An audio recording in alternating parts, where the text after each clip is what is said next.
Olá pessoal, tudo bem? Sejam muito bem-vindos à nossa aula de embriologia. Bom, a embriologia ela se divide em três fases de estudo. A fase ou período pré-embrionário, que vai da primeira à terceira semana, caracterizado por diferenciação celular e crescimento celular. A fase embrionária, que vai da quarta ou oitava semana e tem como principal característica a morfogênese e a formação dos primórdios, que eu chamo de organogênese. E a fase fetal, da nona à 38ª semana, é uma fase de maturação dos sistemas orgânicos e crescimento orgânico. Nossa videoaula de hoje é sobre o período pré-embrionário, ou seja, da primeira à terceira semana. Esse período começa com a fecundação. A fecundação, ela é, na verdade, uma sequência de eventos que ocorrem na tuba uterina entre o espermatozoide e o ovócito, que resulta na formação do zigoto, restaurando a diploidia e determinando o sexo genético. Temos então algumas fases muito importantes durante a fecundação ou fertilização. Primeiro ocorre uma fase chamada passagem pela corona radiata. A gente pode observar que o espermatozoide começa a liberar enzimas para penetrar por essa camada de células do ovócito. A segunda fase é a passagem pela zona pelúcida. Quando o primeiro espermatozoide chega ao final da zona pelúcida, esta zona fica impermeável, numa reação chamada reação de zona, impossibilitando qualquer gameta de fecundar além do primeiro que já realizou essa missão. Em seguida, ocorre fusão de membranas dos gametas. Essa fusão de membrana faz com que os gametas terminem a sua meiose, no caso o ovócito, e formem os pronúcleos. E logo em seguida ocorre a principal fase da fecundação, que é a fusão dos pronúcleos, formando assim o zigoto, que imediatamente inicia as clivagens, que são mitoses sucessivas ainda na tuba uterina. Bom, após a formação do zigoto, começa a primeira clivagem, dando um embrião com 2 blastômeros. Na segunda clivagem, um embrião com 4 blastômeros. Na terceira clivagem, temos um embrião com 8 blastômeros. E por volta do terceiro dia, na quarta clivagem, temos então um embrião com mais ou menos 12 a 16 blastômeros. Recebe o nome de mórula. Só que a mórula ainda não é capaz de implantar. Então, durante o seu transporte até o útero, ela se transforma numa blástula, também conhecido com o nome de blastocisto. Isso se dá do terceiro ao sexto dia. E o blastocisto, então, vai iniciar o processo de implantação. Podemos ver que ele tem uma parte externa chamada trofoblasto e uma parte interna, o embrioblasto. O trofoblasto vai originar uma boa parte da placenta e o embrioblasto vai dar origem ao embrião. A implantação ela vai do sexto ao 12º dia. Começa com o reconhecimento da decídua, que é uma região rica em nutrientes.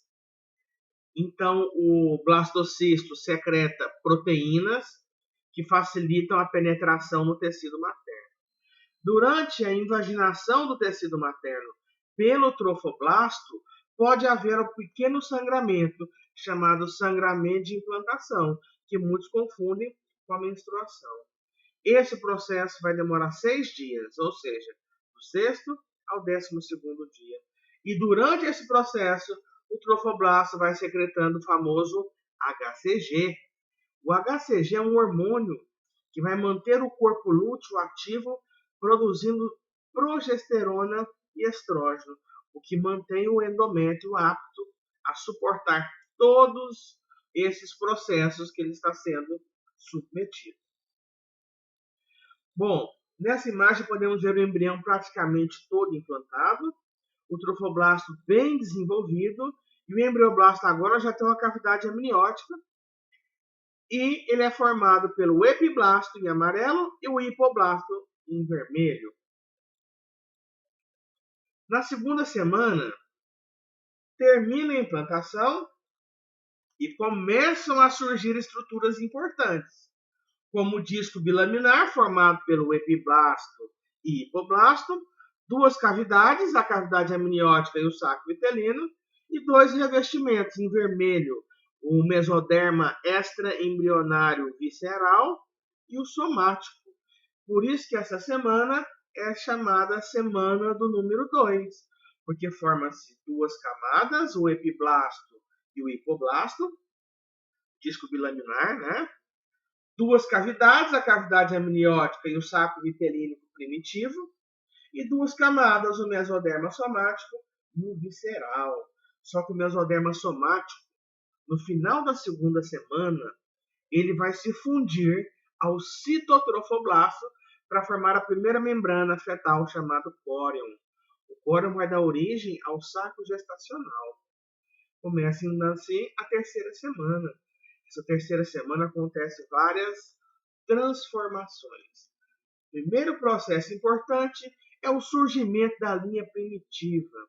A linha primitiva se forma na região caudal ali do epiblasto e é onde vai desenvolver as células tronco, né? A partir da linha primitiva, nós teremos o processo de gastrulação, formando ectoderme, mesoderme e endoderme. Após a gastrulação, ocorre a neurulação, em que a ectoderme vai originar um tubo neural e a endoderme vai originar a notocorda. No final desse processo, eu vou ter, dentro da mesoderme, um tubo neural e a notocorda já estável, né? Podemos observar aqui nessa imagem o processo de gastrulação com as células tronco migrando sobre o disco bilaminar, formando ectoderme, mesoderme e endoderme. Esse processo é chamado gastrulação. Por isso que o embrião recebe o nome de gástrula. Muito bem. Bom, resultado da gastrulação é a obtenção das três camadas: ectoderme, mesoderme e endoderme. E cada uma dessas camadas de células tronco multipotentes vão originar diferentes tecidos. Por exemplo, a ectoderme vai originar a epiderme e os anexos, mais o sistema nervoso central. A mesoderme vai originar a maior quantidade de estruturas, né? Os músculos, cartilagens, ossos, a derme, os rins, as gônadas masculina e feminina e o sistema circulatório. E a endoderme origina o digestório, o respiratório, as vias urinárias, o útero e os ductos.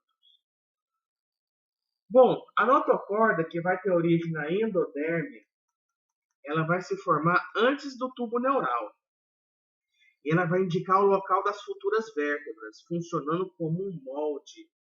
E quando ela se estabiliza, ela vai determinar também o eixo primitivo do embrião, chamado eixo cefálico-caudal ou cranial-caudal. E, por fim, ela vai orientar a formação do tubo neural, vai estimular as células neuroectodérmicas a sofrer um dobramento também. Né? Nessa próxima imagem, podemos ver as células da endoderme sofrendo um dobramento para formar a notocorda. E a notocorda, então, ela provoca ou inicia a neurulação, que é esse processo que a gente pode observar aqui.